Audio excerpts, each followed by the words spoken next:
ከቀጠናዊ የኃይል ትስስር ጋር በተያያዘ ያሉ ጉዳዮችን ለመመልከት እንግዳ የጋበዝንበትን ቆይታ ነው ወደ እናንተ የምናደርሰው። እንግዳችን የኢትዮጵያ ኤሌክትሪክ ኃይል የኮሚኒኬሽን ዳይሬክተር የሆኑት ሞገስ መኮንን ናቸው። ከሳቸው ጋር የምናደርገውን ቆይታ ተከታተሉ። ወደዛው አልፋለሁ። እንኳን ደህና መጡ እንግዳችን። አመሰግናለሁ። ቀዳሚ የምናደርገው እንግዲህ በተለይ ኢትዮጵያ በአፍሪካውያን ውስጥ በተለይም ደግሞ ነፃ ምድርን በማውረስ ረገድ የተጫወተችው ሚና ይታወቃል በታሪክ። አሁን ደግሞ በልማት ስራዎች እንደዚሁ በተለይ በኃይል ቀጠናዊ ትስስር እንደዚሁ ደግሞ አህጉራዊ ትስስርን እውን ለማድረግ የራሷን ፋና ወጊ ሚና ወስዳ እየተጫወተች እንደሆነ ይታወቃል። የኢትዮ ኬንያ፣ የኢትዮ ሱዳን ወደ ደቡብ ምስራቅም ደግሞ እንደዚህ አይነት ጥረቶችን ለማስፋፋት የጀመረቻቸው እንቅስቃሴዎች አሉና ይሄ እንዴት ይገለጻል? እስኪ ቀዳሚ እናድርገው። እሺ፣ በድጋሚ አመሰግናለሁ። እንግዲህ የታላቁ የኢትዮጵያ ህዳሴ ግድብና የአድዋ ድልን በተለይ የሚያስተሳስሩት ብዙ ነገሮች አሉ ብዬ ነው ማምነው። አንደኛ ሁለቱ በተለያየ ዘመን ይኖሩ እንጂ ለኢትዮጵያውያንም ለአፍሪካውያንም ትልቅ ትርጉም ያላቸው ትልቅ መልእክት የሚያስተላልፉ ድሎች ናቸው። ለምሳሌ ሁለቱም ይቻላል መንፈስን ያመጡ አይቻልም የሚለውን መንፈስ የሰበሩ ድሎች ናቸው። በአድዋ ድል አፍሪካውያን በተለይ ኢትዮጵያውያን ያመጡት ድል የጥቁር ህዝቦች አውሮፓውያን ማሸነፍ አይችሉም፣ ነጻነታቸውን መቀዳጀት አይችሉም፣ ነጻነት ከአውሮፓውያን የሚሰጣቸው ችሮታ እንጂ በራሳቸው የሚያመጡት አይደለም ተብሎ ይታመን የነበረውን በመስበር በራሳቸው ነጻነታቸውን መቀዳጀት እንደሚችሉ ፈርቀዳጅ የሆነ ነው። የታላቁ የኢትዮጵያ ህዳሴ ግድብንም ከዚህ አንፃር ስናየው ኢትዮጵያውያን በራሳቸው የተፈጥሮ ሀብት በማልማት ማምጣት በቻሉት ድል ሌሎች አፍሪካውያን የራሳቸውን የተፈጥሮ ሀብት ማንንም ሳያማክሩ የማንንም ድጋፍ ሳይጠይቁ መስራት የሚችሉበትን አንድ ይቻላል መንፈስ ያመጣ ድል ነው ብዬ ወስዳለሁ። ሁለተኛ ደግሞ የነጻነትን መንፈስ ከዚህ ጋር ማንሳት እንችላለን። ለምሳሌ በአድዋ ድል የኢትዮጵያውያን ድል ለአፍሪካውያን በሙሉ የመነቃቃት የነጻነት መንፈስ የፓን አፍሪካኒዝምን መስፋፋት ያበሰረ ብለን ነው የምንወስደው። የታላቁ የኢትዮጵያ ህዳሴ ግድብ መምጣትም ደግሞ ኢኮኖሚያዊ ነጻነት ይዞ ነው የመጣው። ስለዚህ ሁለቱንም በተለያየ መንገድ የምናነሳቸው የየራሳቸው የሆኑ ድሎች አሏቸው። ለምሳሌ ከዋስትና አንፃር ብናየው የአድዋ ድል ለኢትዮጵያውያን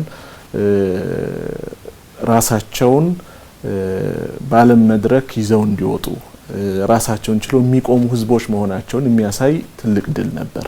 የታላቁ የኢትዮጵያ ህዳሴ ግድብም ደግሞ ኢትዮጵያውያን በራሳቸው ሀብት መልማት የሚችሉ በራሳቸው መቆም የሚችሉ የማንንም ድጋፍ የማይፈልጉ ህዝቦች መሆናቸውን ያሳየ ነውና ትልቅ ትርጉም ያለው ነው። ይሄንን የታላቁ የኢትዮጵያ ህዳሴ ግድብ ከተጠናቀቀ በኋላም ከዛ በፊትም ኢትዮጵያ እንደ ሀገር በሰራቻቸው ስራዎች ማየት የቻለበት ነው። ቀጠናዊ ትስስርን ማስፈን ችላለች። የአፍሪካ ህብረት መስራች ሀገር እንደመሆኗ መጠን የመሪነት ሚናዋን የምትጫወትበት አንደኛው የዲፕሎማሲ ዘርፍ ሆኖ እየመጣ ነው ያለው ማለት ነው። ኃይል መልካም እንቀጥላለን። ክቡራን ተመልካቾች ከሰሞኑ ጠቅላይ ሚኒስትር አብይ አህመድ በምክር ቤት ቀርበው በተለይ ከታላላቅ ፕሮጀክቶች ክትትልና ግንባታ አፈጻጸም አንጻር አፍሪካውያን ኢትዮጵያውያንን አብነት እንዲያደርጉ የሚያነሳሳ የፕሮጀክት አፈጻጸም መኖሩን ጠቅሰው ነበረ። ኮይሻንም በምሳሌነት አንስተዋል። ከዚህ ጉዳይ ጋር የተያዘው ሀሳባቸውን አድምጠን ከአቶ ሞገስ ጋር ወደምናደርገው ቆይታ እንመለሳለን። ብድር ሳንወስድ የቀደመውን ስሁት የብድር ስርዓት ለማሻሻል ለመቀየር ከዓለም ጋር ስንደራደር ስራዎቻችን ግምት ላይ ነበሩ የተባለ እንደሆነ ክቡራትና ክቡራን ህዳሴን ካለ አንድ ብር እርዳታ ካለ አንድ ብር ብድር ያሳካ መንግስትና ህዝብ ፕሮጀክት አይሰራም ሊባልማ አይችልም። ግፍ ነው።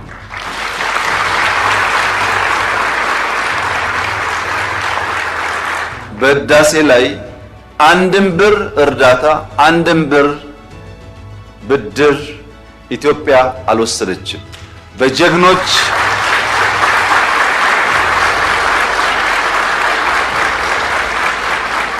በጀግኖች ኢትዮጵያውያን ቁርጠኛ አቋም በሀገር ውስጥም በሀገር ውጭ ያሉም ኢትዮጵያውያን በቁርጠኝነት ጨክነው በጋራ ቆመው ስለሰሩ የተከወነ ፕሮጀክት ነው። ግን በዚህ አላበቃም። ህዳሴ ከአፍሪካ አንደኛውን ሰርተናልና ሌላ አያስፈልግም እኮ አላለችም ኢትዮጵያ። ለአፍሪካ ሶስተኛ የሆነውን ኮይሻ እየገነባን ያለነው። ፕሮጀክት ቆሟል፣ ሜጋ ፕሮጀክት የለም ለተባለው እውነት ነው፣ ፕሮጀክት የለም። ግን ከአፍሪካ አንደኛው ኤርፖርት ኢትዮጵያ ውስጥ ተጀምሯል።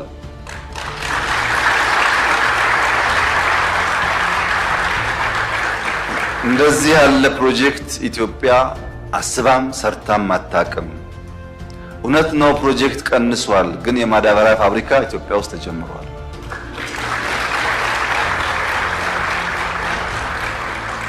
ፕሮጀክት ቀንሷል። የጋዝ ፌዝ 1 ጨርሰን ፌዝ 2 እና ሪፋይነሪ እየሰራን ነው። በሜጋ ፕሮጀክት፣ በፕሮጀክት ክትትል፣ በፕሮጀክት አፈጻጸም፣ በፕሮጀክት አመራር እንኳን ኢትዮጵያ ውስጥ ድፍን አፍሪካ ገና ከኢትዮጵያ ይማራል። ድፍን አፍሪካ።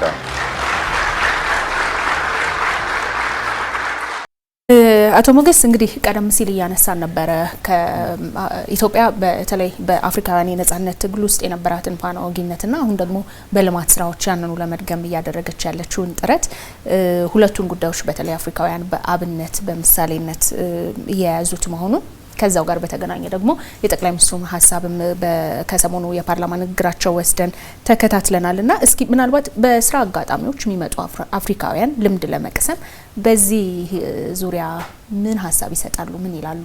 በስራ አጋጣሚ የምታገኟቸው አፍሪካውያን? እንደ አጋጣሚ ሆኖ እንግዲህ እንዳነሳሽው አፍሪካውያንም አፍሪካዊ ያልሆኑም የሌሎች ሀገር ዜጎች ይመጣሉ።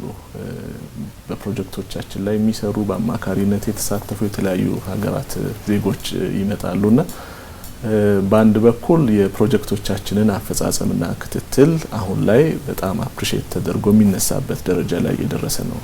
ለዚህ ጥሩ ማሳያ የሚሆነው የታላቁ የኢትዮጵያ ህዳሴ ግድብ ነው። ህዳሴ ግድብ የዛሬ 7 ዓመት አካባቢ ፕሮጀክቱ ኦልሞስት ሞቷል የሚባልበት ደረጃ ላይ የደረሰ ነበር።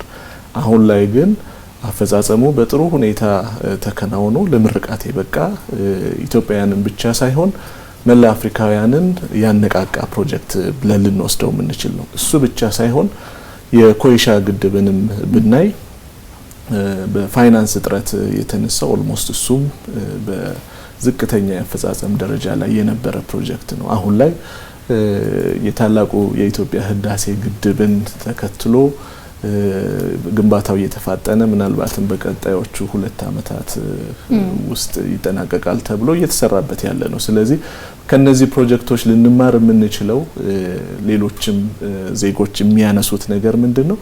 አንደኛው ከጊዜ አንጻር እንደ ሀገር እንደ መንግስት የተሰጠውን ትኩረት ነው። ፕሮጀክቶች በተያዘላቸው የጊዜ ገደብ ውስጥ መጠናቀቅ አለባቸው የሚለው የመንግስታችን ጽኑ አቋም ነው። ስለዚህ ጊዜን ትልቅ ኢሹ ተደርጎ እየተሰራበት ነው። ሌላ ደግሞ ምንም አይነት ኮምፕሮማይዝ የማይደረግበት የጥራት ጉዳይም አለ። ስለዚህ የጥራት ጉዳይ ትውልድን ስለሆነ ተሻግሮ ያገለግላል ተብሎ እየተገነባ ያለው በዛ ደረጃ ምንም አይነት ወደ ኋላ የሚባልበት ነገር እንደሌለ ፕሮጀክቱ ላይ ከሚሳተፉ በሌሎች ስራዎችም ከምናገኛቸው ሰዎች የምናገኘው ፊድባክ ይሄንን ነው የሚያሳየው። ጥሩ መጨረሻ ላይ አጠር አድርገን እናንሳና ወደ ኮይሻ ተመልሰን ኮይሻ እንግዲህ ቀደም ሲል እንዳልነው ሶስተኛው ትልቁ የኃይል ማመንጫ ሆኖ እየመጣ ነው። ቀደም ሲል ባነሳ ነው በዚህ በቀጠናዊና አህጉራዊ የኃይል ትስስር ውስጥ የሚኖረው ሚና ኮይሻ ደግሞ ወደ መጠናቀቁ ሲመጣ ምን ይመስላል የሚለውን የሚኖረው ሚና ነው። በመጨረሻ እንግዲህ የኮይሻ ለብቻ ጥያቄው እሱ ላይ ስላተኮረ ለብቻው ሲመጣ ሲጠናቀቅ ቢያንስ አሁን ባለን የኃይል ማመንጨት አቅም ላይ 1800 ሜጋዋት ተጨማሪ ኃይል ይዞ ይመጣል ማለት ነው። ይሄ ምናልባትም የ3 የ4 የኃይል ማመንጫዎችን አቅም ነው። በ1990ዎቹ መጨረሻና በ2000ዎቹ መጀመሪያ አካባቢ 300 ሜጋዋት እንኳን ለዚች ሀገር ይበዛባታል ሲባል የነበረች ሀገር ናት። ዛሬ ላይ እንደ ታላቁ የኢትዮጵያ ህዳሴ ግድብ ያሉ ግዙፍ ፕሮጀክቶችን እየገነባን ነው። ስለዚህ 1800 ሜጋዋት ወደ ግሪዳችን የማስገባት አቅም ይኖራል። ይሄ ማለት ደግሞ ብዙ ትርጉም ይኖረዋል። ለምሳሌ በቂ ኃይል ማምረት ቻልን ማለት ኢኮኖሚው የሚፈልገውን ኢነርጂ ማቅረብ እንችላለን ማለት ነው።